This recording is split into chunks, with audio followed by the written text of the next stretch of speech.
Good morning everyone! Welcome back to my channel. Kung nakikita nyo, nandito yung Honda ADV 150 natin sa likod natin. Probably alam nyo na kung ano mangyayari. Papakita ko sa inyo paano mag-duplicate ng remote smart key for Honda ADV 150. So tara guys, matuto tayo. I bought this unit 3 years ago. It's a surplus or second hand. Hindi siya brand new. And unfortunately, it came only with one smart key. Our activity for today is making a duplicate smart key for this Honda ADV 150. So ano-ano yung mga kailangan natin sa key duplication? So dalawa lang naman. First is this Honda ADV smart key. Ito yung product number niya. And then, we need the pairing cable. Kakabit natin to sa may battery side ng ADV natin. Meron ding plug doon. Basically, naka-attach to. Merong plug doon. Ipa-plug in natin doon sa color red. Tapos ito sa positive ng battery. Indicating na naka-program mode or naka-pairing mode yung immobilizer ng Honda ADV natin para ma-recognize niya yung bagong susi natin. Okay? Alright.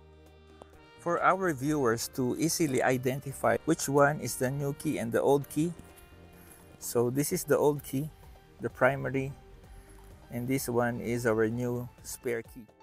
So first step, buksan natin tong seat natin. Then, hanapin natin yung battery compartment. Ito yun, nakaklip lang to ng plastic. Yan lang, ganyan lang. Parang commercial lang yan. Yan. Okay. Ang hinahanap natin is the red connector, no? Same as this one, pero kulay red. Ito. Kasi ito yung kakabit natin dun. So, hanapin natin yan. Let's look for it. I guess yan, yung red. Yan, itong red na yan ang kukunin natin. Medyo nasa loob siya, kunin lang natin with our long nose. Ito guys, after natin ma-plug sa loob yung pairing cable natin, ito ilalagay natin sa positive. So we're gonna plug this, we're gonna clip this on the positive side of the battery. And guys, nakakabit na yung cable dun sa positive. Yan. So, ibig sabihin, yung immobilizer nitong ADV natin, good na yan for pairing mode. Try natin mag-pair ng spare key. So guys, ang style pala dito sa process na to mabilisan. Pagkalagay mo ng bypass cable dun sa positive, gawin mo na agad yung process. So, ito.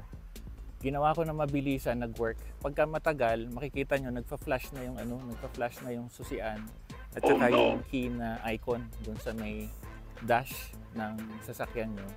Ano na yun? Ibig sabihin, kailangan yung itanggal tapos kabit ulit yung cable para makapasok ulit kayo doon sa process. Okay? So, papakita ko sa inyo.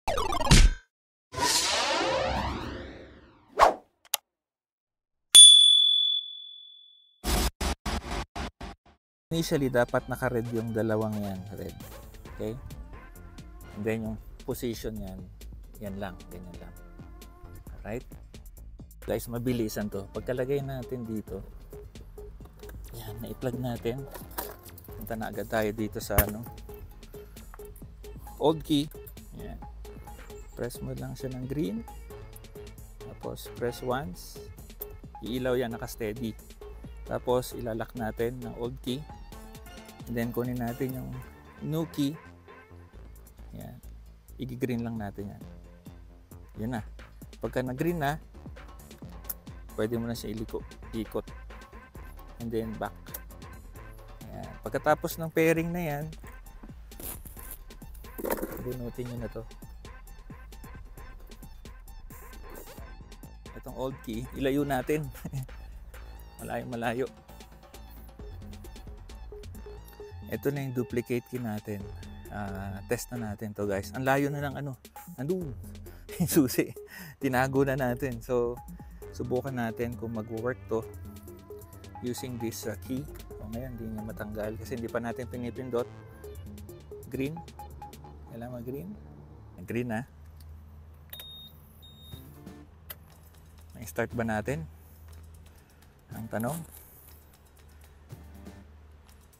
Yan, try nating start.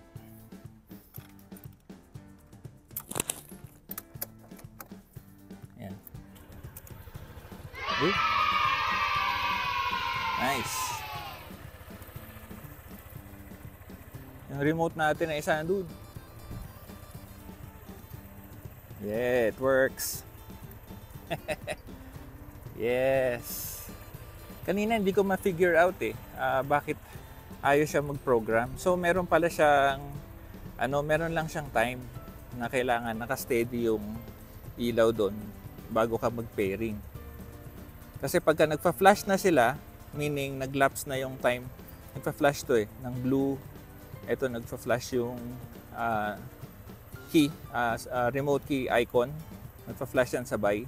Ibig sabihin, nag-lapse na yung time mo, ng window time mo para mag-pair. So, ang gagawin mo, unplug mo yung cable dito, tapos ibalik mo ulit sa positive para mapunta ulit siya dun sa pairing mode. So, yun guys, ganun lang pala kadali mag-duplicate ng remote key natin, smart key for our Honda ADV 150. I hope you like the video. And if you're new to my channel, don't forget to subscribe and like the video as well. You can also follow me on my Facebook page indicated on the description of this video. Chat and interact with me, okay? I'll see you guys on the next one. Bye-bye!